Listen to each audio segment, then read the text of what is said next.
Hi, I'm Dr. Rick Duplantis, and welcome to my show, It's Your Health. My guest tonight is Dr. Peter Rhiel, and we'll be talking on the topic of concussion in athletics. And Dr. Rhiel, I want to welcome you to the show tonight. Thank you for appearing on the show. Good to see you again. Dr. Rhiel and I worked together in industrial medicine at one point in time. He is currently working in industrial medicine at the Acadiana Health Clinic. What's the name? Acadiana Health Services. Acadiana Health Services here in Lafayette. I want to go over your CV because it's very impressive, Dr. You're a graduate of Jesuit High in New Orleans. You did your pre-med at Tulane University. You attended Louisiana State Medical School in 1954, 1958. Your internship was at Baptist Hospital. Your residency was at Lafayette Charity Hospital here in Lafayette, of course. And private practice, you were in New Orleans area for quite a while. And you were the assistant director of Tulane University Health Services and consultant to Tulane University Orthopedic Department of Medicine at Tulane University. You were director of Tulane University Health Services, team physician for Tulane University. You were, and impressively, in 1968, U.S. Olympic team physician. In 1972, U.S. Olympic chief physician. And 91, physician to the Olympic trials in New Orleans. And you've been involved in occupational medicine for quite a while. And you come to us via the Katrina fiasco in New Orleans, and after that you moved to Lafayette. Yes, I came back home, so to speak. I understand. Since I've done my residency here, and I still have some relatives here. Amazing. So it was a logical place for me to set up shop and start a new life, which I have never regretted for a single minute. Yeah, I mean, and you also are associated with the horse industry here. Yes, I have clinics at the fairgrounds, and we take care of the people who, the trainers and the grooms and the hot walkers and other people who work at the track and take care of the horses. It's a whole different world, and one of these days we ought to do a show just on that. Oh, I think, yeah, I'm definitely interested in covering that. You know, we've had a lot of high school football players die from injuries from playing sports, and we've had about 8 through the nation, but we had 2 here in Louisiana. I'm going to give some stats here. I think you said 9 people As I died. recall, so far nationwide, they had 9 deaths from High school football. athletic participation. Yeah. Understand? Yeah.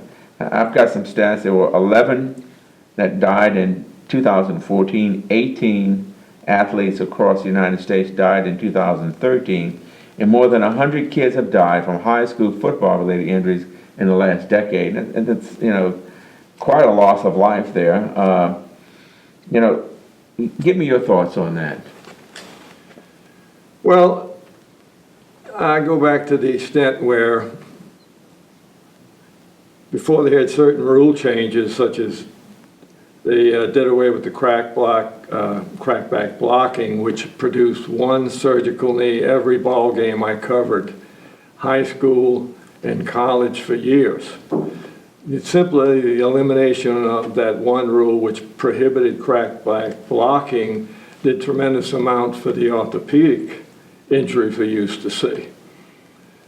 Football at any level is a contact sport, and it involves collision of massive forces. If you get into the 300-pound lineman on the college and now on the pro ranks, you're looking at massive collision forces. You're going to have damage from it. Well, you got these men that are so huge and they're faster, they're stronger, Exactly. They're using performance enhancement drugs. I mean, they're still around. Now they're screening for that now, but you know, these players can use it off season and maybe escape the screening and get off of it, you know, when season starts, prior to season, to kind of clear the bloodstream, but still have the effects of it. And that creates quite a lot of power, and you know, the human body's not getting that you know, better equipped over the ages as time goes on. As these athletes get stronger, the joints are still vulnerable, as they were more vulnerable exactly. But and the other aspect of that, which I think is interesting, is that As far as football goes, and I would suggest probably hockey, we've almost reached the limits of what technology can do to prevent injuries. I remember before they had the cushion helmets with the air cells in them, the helmet in football was the shell, and all it had inside was a simple suspension of leather in an attempt to, quote unquote, protect the head. Now Exactly. they have these sophisticated air cells which are pumped up and can be pumped up in different ways to accommodate to the head of the individual. This has gone a long way to protect not only, I would say, head injuries, and we have to remember that nobody dies from a concussion. That's a definition. Yeah, true. And there are several definitions of concussion out there. The one I prefer is a concussion is any alteration in the state of consciousness due to a blow to the head. Now, that covers a lot of territory. There's others that are perhaps more detailed and sophisticated, but I think that's the one I like, and it gets the message across, I think, pretty well. We have, as currently, the public is probably aware of the fact that millions of dollars are being spent and millions of words are being written about the problem of concussions in high school, college, and pro sports. I agree. But on the other hand, if you're watching a football game, you can probably flip the channel and tune into an Ultimate Fighters match where each individual is trying to at least perform a concussive blow on the individual, and these individuals now are commanding millions of dollars for these bouts, which the whole idea is to create a concussion, and there's no protective equipment, none. Exactly. I've seen some of that, these cage matches. Cage matches, yeah. And they can use their feet, they can use, the Yeah. rules are very limited. I mean, they can really strike a very devastating blow. Exactly, and you find blood on the mat a lot of times. Yeah. Do you think the presence of physicians there at these type of events kind of condones the brutality of that sport? I'm glad you brought that up because a short time ago was one either on 60 Minutes or 2020. They had a segment concerning injuries and they were focusing on boxing. And they had this match was set up in New York, and this lady doctor was assigned there, and whenever the individual would get into trouble because of the injury he had, she would run on the mat with a little pen light and look in his eyes. And she would determine, I guess, whether the match could continue or not. But essentially, I fault the medical profession for this because we are literally condoning concussions in the boxing world. And I have a list of, I haven't kept it up to date, unfortunately, of boxers who have died. And the sad ones are the ones that have occurred in the ring on their very first match. So it's a violent sport, and it's in direct contradiction to what is being spent and being written about prevention of concussions in other sports. I understand. People think about concussions in sports, but, soccer, you can have quite a bit of concussions in soccer because of the head hits that they Yeah, do. I've wondered about that, and I haven't looked into the... They don't think of that sport as that brutal, Right, but they talk that's about another- repetitive head trauma. Correct, And, correct. that's the essence of soccer. I know that at the high school level and college, and I'm sure pro level now, Cleveland Clinic came out with a C3 Logic kind of a software program they've come out with where they testing the cognitive abilities, the reaction time, the balance of these athletes Right. before the season starts. So they have a baseline of where they're at. Exactly. And of course, and then if they sustain a concussion, they have their pre-season test that they did, and then they go ahead and compare it to that to give them an idea when they're back to baseline Right. with their cognitive abilities, their memory, their functional capabilities, without letting them go back to active. There's a system that's used in this area called the impact system, which is basically a similar protocol to what you're talking about. I don't think it's quite as extensive, but it's a start. I think what the answer is going to be to concussions down the road is going to be a genomic testing, because just last week I ran across an article where there's, I'm not too good on my genomics, but they're talking about an allele which is now demonstrable, which will definitely tell the individual who has a concussion how much longer he may be out. And it's currently the people with this allele who sustain a concussion will be out twice as long symptom-wise as someone who doesn't have it. So this, if you want to extrapolate that, we probably will be able to do genomic testing on athletes, and they'll be able to see which ones are more have a greater possibility of sustaining such type of injuries. The recovery period from a concussion varies from person to person. Right. It can be weeks and it can be, a month or two. And they don't let them go back until they are completely asymptomatic and that they are intact. And then from the literature that, these individuals who sustain a concussion, they can't read. They're not supposed to read anything. They're not supposed to do any texting. They really should go off and for 3 or 4 days do nothing. Yeah, that's to one rest of the brain, current concepts. Yeah. to rest the brain. Yeah. And then if they go back too soon, the second impact syndrome, Yeah. as they state, could be devastating. And Well, could be, the second impact syndrome that you mentioned is a syndrome where it is, if the athlete has sustained a significant concussion to begin with, if he goes back in too soon, then he can sustain another minor concussion, which will, because of his previous concussion, can end up with a more severe concussion than he would have had.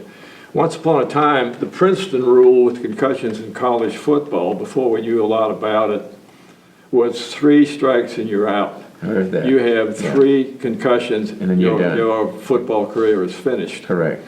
And I remember when I was at Tulane in the earlier years, we had the son of a very prominent multimillionaire oil man who was playing quarterback for Tulane. And he had 2 concussions. He was looking at his football career ending down the road, and that's when they came out with the air cell suspension system. And we put Jack into one of those, and he never had any problem. He finished out his 2-year career as quarterback at Tulane.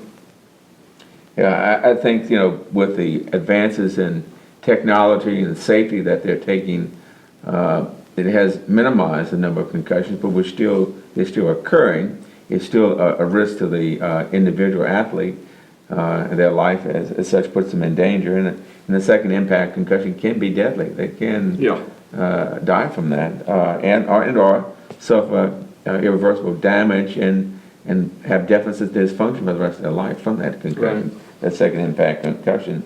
We talked about concussions, and we've had 2 people die in our area from related incidents in Louisiana, but there are other causes of death in athletics besides the closed head injury. We talk about the concussion. The individual with sudden cardiac death. We were talking about that before we came on air. And can you tell me a little bit about the sudden cardiac death incident in sports? Well, that's a significant problem, and as far as picking up these individuals who may have the problem from cardiac standpoint is questionable right now from the standpoint of how hard you want to look to find someone who has this potential underlying cardiac problem. Some of them are very easy to pick up with a simple electrocardiogram. And as you brought out, I'm not sure exactly what this 14-year-old basketball player died in the Lafayette area a couple of weeks ago. From the history we have of him passing out on the court, I have to suspect, although I can't prove it, I don't have any reports yet, that he died from sudden cardiac arrest, which could have been any one of a number of underlying cardiac problems, which unfortunately don't manifest themselves until the individual has his one fatal attack. And the problem with these is that, for reasons we're not entirely sure, the problems that exist can be picked up early with an EKG, but some of them can't be picked up within the state of the art of technology right now. But the point to be made, in my opinion, is that they can be picked up, a certain percentage of them, with a simple EKG, which can be done in most doctors. Unless you're a surgeon, most doctors can do an EKG. And the most prominent of these, which gathered a lot of national notoriety, was in November of 2011 in a high school in Michigan. And the player's name was Wes Leonard. He was a 16-year-old. And it was recorded during the last few seconds of the basketball game. He went up, because he was a star basketball as well as a football player. He played quarterback. He went up, threw the ball up, made the winning goal, and collapsed and died on the floor. And all this was documented because they were taping it. And these are the more traumatic and the most devastating, because with this group of player, you've got young people in the prime of their lives, if you want to look at it from the teenage standpoint. Sure. And they die. And if you want to go back further than that, we had Len Bias, who was a professional basketball player, died on the court. And you can research some of these. You can find a lot of famous people who are, of course, they are famous, which is why they have remained high-profile deaths. But what you don't hear about much in the media is the high school kids who die, who don't get this kind of notoriety. But this kid was such an all-American type of player. Sorry. To have this tragedy occur, which could have been prevented possibly. It's a shame not to track these down if we can. And I would recommend, and I think I would be in a minority at this point because of the cost standpoint involved in doing a whole number of these.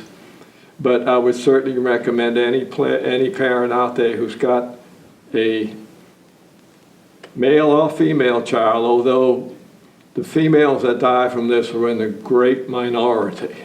The majority of these deaths from cardiac reasons they're predominantly male, and a simple EKG will not diagnose them all, but it will pick up some of them, which could be life-saving for these kids. Yeah, I agree. And they talk about sudden cardiac death, hypertrophic cardiomyopathy. You know, we're always asking these questions with these athletic physicals. Well, is any fainting in your family? Anyone have any cardiac issues? You always get that cardiac history. Any of your relatives died at a young age due to a cardiac event, and kind of clues in the clinician to kind of listen to the heart and kind of check this patient out a little bit thorough. And but we screen for hypertrophic cardiomyopathy because that is one of the causes of sudden cardiac death. But there are other reasons as well. We talked about Wolff-Parkinson-White syndrome. These are all, the terminal event with this type of a problem is that regardless of the cause of the we're talking about right now, the end result is because these conditions predispose the athlete to a irregularity in the heart rhythm, which can be one of two problems. Either the heart will stop completely, or the heart will go into what we call fibrillation, where these pulses are so rapid the heart ceases to function as a pump. And these are the two primary reasons why these occur. Right. Now, there was also an interesting article in a local paper about a coach at one of the basketball games, again, who the player did collapse on the floor. They had access to an AED, which is an automatic defibrillator, Yeah. which nowadays is mandated to have in certain public venues. I think most of the high schools and colleges have them at hand nowadays. He had access to one, he knew how to use it, and he saved this kid's life. That's tremendous. You know, you talk about those defibrillators, and what a layperson with just minimal training can operate one. It's kind of idiot-proof. You know, you can't hook up the wires wrong, or the machine will let you know. And if the patient does not need to be defibrillated, it will not work or not function as a disconnect switch or something. So they're built-in type of things in the technology that you can't hurt anyone with it. And so when trained properly, and they usually train these personnel. Now the health clubs and some restaurants, I think, and I'm sure athletic programs have this equipment.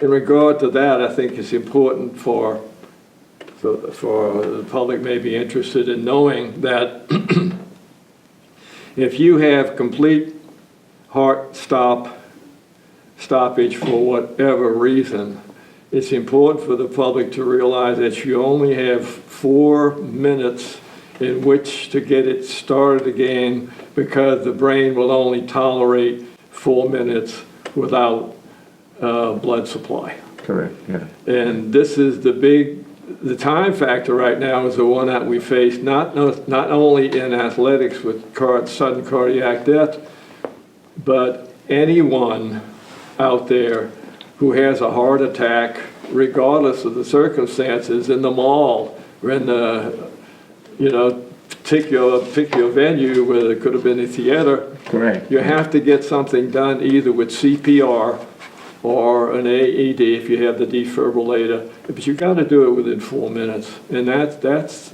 where the emphasis right now. I'm not sure whether the CPR programs right now that are in effect, the free ones and so forth, are on, bring out the point that you've got to do it within 4 minutes, or you've lost that golden 4 minutes. Well, we have a program here in Lafayette, and each year at the Cajun Dome, they do that program to restart the heart. Yeah, and it's free for the public, and they go and they get a certificate or a card and a T-shirt, I think, for participating. And you have all these people out there, these lay people, non-medical people with this skill, and if one of their loved ones, something happens in the family, or if they're out in public and they see someone that falls out, that collapses, and it's a heart attack, and they can give the CPR, and with it, and then they can do a defibrillator as well. Someone will bring that to the scene, then that can save that person's life, most definitely. I had that brought home very forcibly year before Katrina. I was an avid tennis player, and it was during the course of a tournament, and I was playing on one court, and the president of our club was playing on the court right next to ours. He collapsed on the court. We did CPR on him. By the time the EMTs got there, they took over for him, but he didn't make it. So these things can occur anytime, anywhere. Oh, exactly. And plus in air travel, I'm sure they have defibrillators and things on board. Now, And there was an issue, I read an article a while back with some physicians, when the students would make their doctor on board, that physicians sometimes are hesitant to step forward. This is a different topic, kind of moving on to a different area, but your thoughts on that when a physician is in travel and something happens? Some physicians would rather not step forward and play the hero, so to speak. I don't know why not. I don't know whether, and I would imagine about doing that falls under the Good Samaritan law, which has been in effect in most, I would imagine, the country, maybe not federally, but on the state level, that if you, in all good respects attempt to assist someone in an accident or in a sudden death situation, that you are immune from any kind of prosecution for that. Exactly, yeah. Yeah, and that was the reason why many years ago you were reluctant to jump in a situation like this, because of the legal climate we have.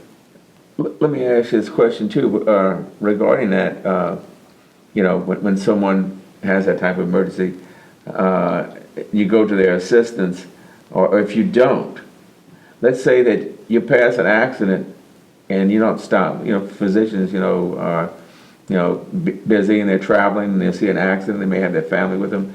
And is there any repercussion if a physician fails to act and demonstrate and administer medical care? I mean, you know, in our present legal climate, I would suspect there is a group of potential litigants that are thinking about that very seriously. I thought, that might be an offense. Yeah, I'm not sure it exists, but I'm sure they're considering this. Yeah, I'm sure, you know, that's happened where, you know, a physician has passed and really didn't want to get involved for one reason or another, you know, whatever. And, you know, if that person was found that, you know, he passed the scene of an accident and could have administered medical care, that, you know, any ramifications against him for failure to do that type of thing. You know, we talked about football, but I know the avid thing about boxing, and we talked about the instance where the neurologist or the physician jumps in the ring and flashes the flashlight type of thing. You know, and we talked about the concussions and then the heart issues and sudden death. And then we were talking a little bit earlier before we came on air, and we talked about the heat stroke thing, which doesn't occur very much. But, you know, we had a death, someone in Lafayette, a young man was playing and out of state and in pre-season practice and dropped dead from a heat stroke. Yeah, that's... and what has been done to remedy that type of condition? Well, I go back far enough where in high school and college football, if you drank any water during the course of a practice, even in the heat and humidity of our southern Louisiana climate, you were considered what is in the common parlance, which is a wuss, which is to the extent that you just don't have it. And look at now with the rules and the regs that have come out to protect people from heat strokes now, where you're mandated to have breaks within a certain period of time. Water breaks. And water has to be available all times, and you have to be prepared with ice packs and other types of equipment to handle a heat stroke or a potential heat stroke when it occurs.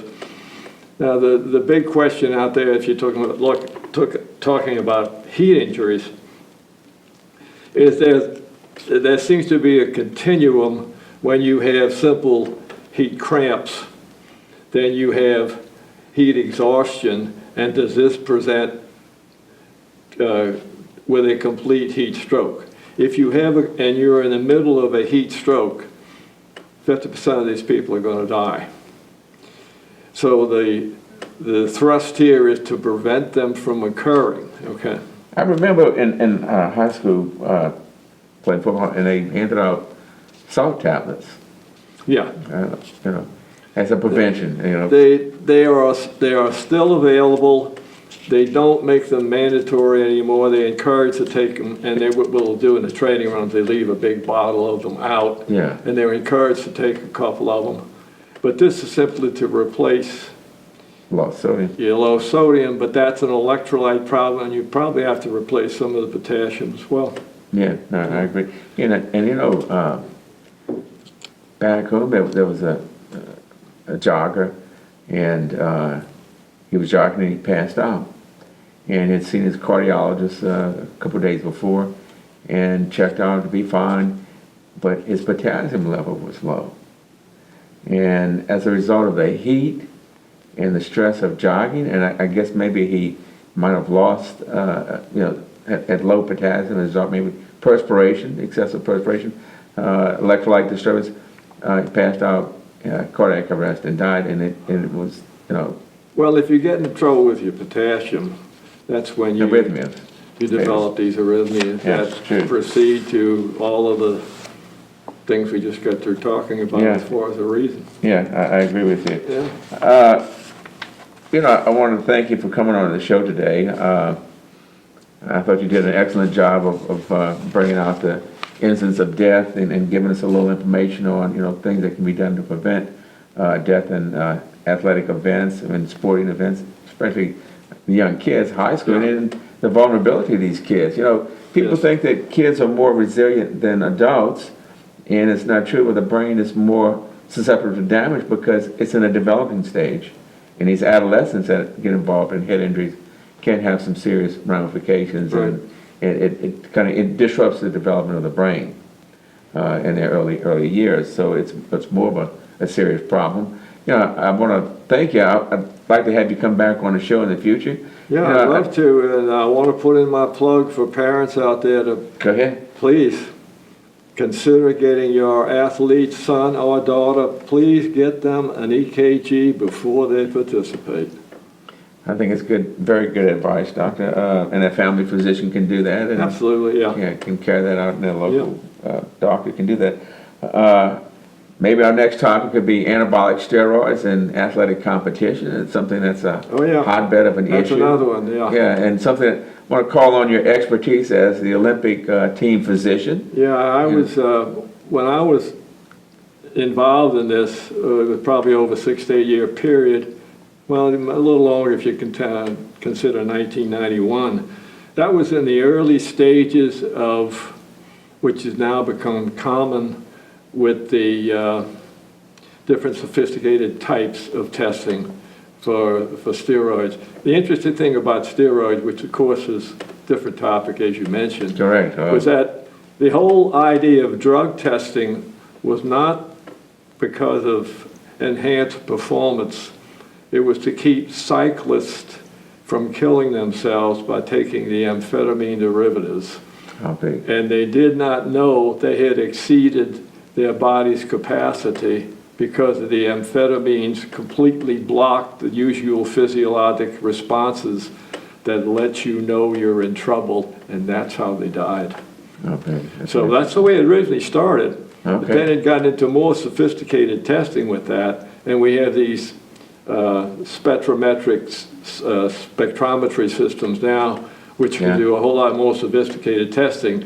But it seems like the designer drugs are always one step ahead of us. That's true. Unfortunately. And clear, and going undetected Yeah. with their use. Yeah, Right. definitely going undetected in Yes. their use.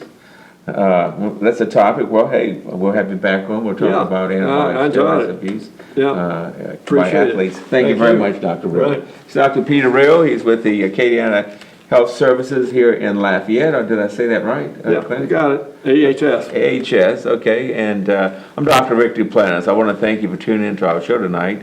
There's a movie coming out real soon called Concussions, and it involves this very topic, and so I wanted to bring Dr. Rhiel on the show tonight and let him give his clinical experience, his many years in sports medicine. He is a sports medicine physician. He was a team physician for the Olympic team, and an excellent doctor. I had the pleasure and the privilege to work with this physician as well. Thank you very much. Hope you tune in to us again next week. Our show airs in the premiere time slot at 8 on Cox Cable Channel 16. I'm Dr. Rick Duplantis. Have a pleasant evening. God bless.